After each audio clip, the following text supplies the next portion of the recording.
muchos actores de la sociedad. ¿Cómo te va? Buen día, Miguel.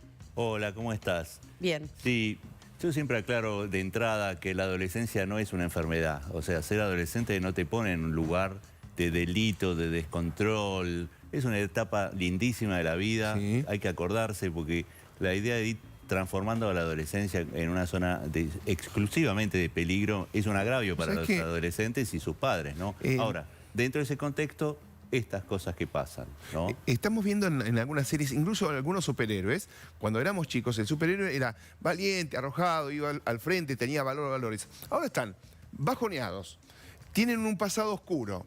No digo que esto sea Bowling for Columbine, en Columbine hubo una masacre. Y todos daban excusas ridículas de por qué se había desatado esa masacre en Columbine. Y resulta que llegaban a la conclusión de que es porque faltaba un bowling. Hubo un documental que se hizo al respecto, sí, muy provocativo. Y acá estamos ante algo parecido.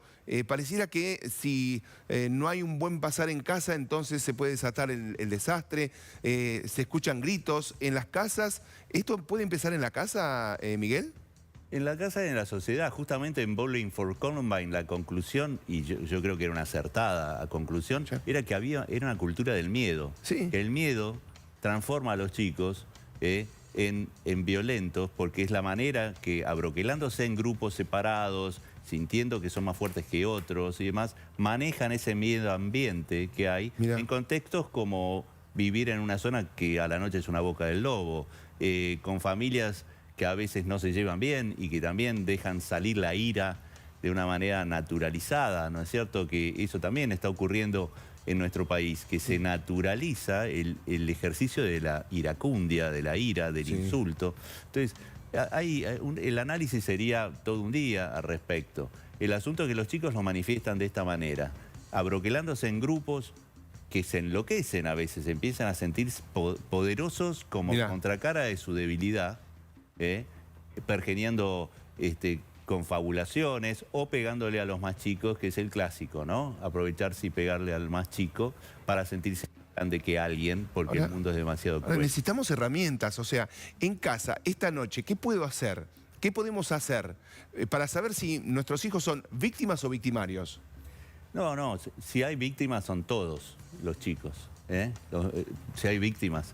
Lo que creo que es importante es no mirar al propio hijo como un sospechoso, porque eso es tremendo, porque el chico dice, entonces mi propio padre, mi propia madre no confía en lo que han hecho. Pero la otra opción es mirarlo como que es un santo y que es una víctima de todo y los de afuera son los culpables. Hay otras opciones, no son dos nomás, ni como santo, ni como víctima. Como verlo como alguien a quien uno le está diciendo que se tiene que cuidar, no que es un sospechoso, sino que se tiene que cuidar. Que cómo son las reglas del juego en cuanto a las dificultades que el ambiente nos propone. Y bueno, una cosa, siempre digo que una cosa es vigilar y otra cosa es cuidar. Sí. Cuidar al hijo. Tener cierta intimidad emocional con el hijo. Ahora, no sé si todo tiempo pasado fue mejor, pero había cuando éramos chicos un respeto.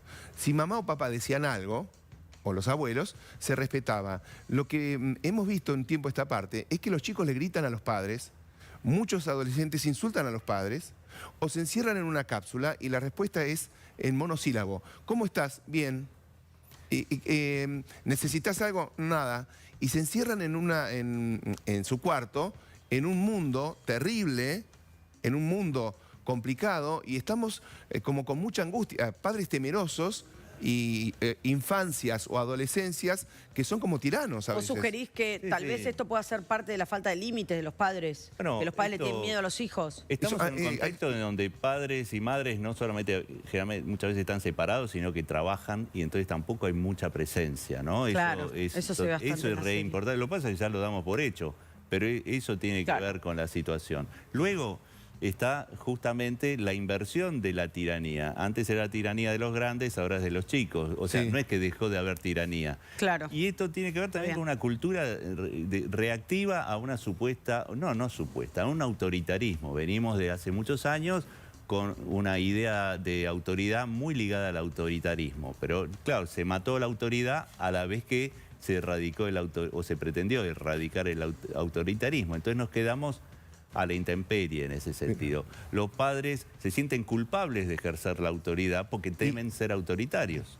Entonces ahí le piden perdón a los hijos por ser padres. Sí, ¿no? Y ya para cerrar, porque vamos a seguir con este tema.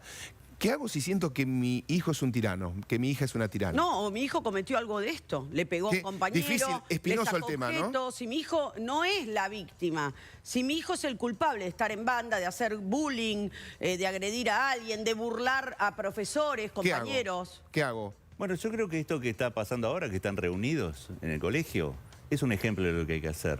Juntarse, porque a veces uno tiene sus propias heridas y debilidades y no es un cuentapropismo familiar. Entonces, como es un tema social, generar una fraternidad de padres, no para restaurar un viejo orden, sino para generar un nuevo orden saludable en donde los padres ejerzan de padres, va a ayudar, porque aparte los chicos van a querer ser grandes, porque ahora lo que pasa, que los chicos no quieren crecer, porque dicen, para hacer eso que es mi papá, que es mi mamá, crecer, entonces eso también restaura, o por lo menos sana la dignidad de los padres, pero con ayuda recíproca, con trabajo también con las instituciones, honrando el corazón de las instituciones y no solamente viendo cómo se han desvirtuado, sino viendo el corazón de la cosa.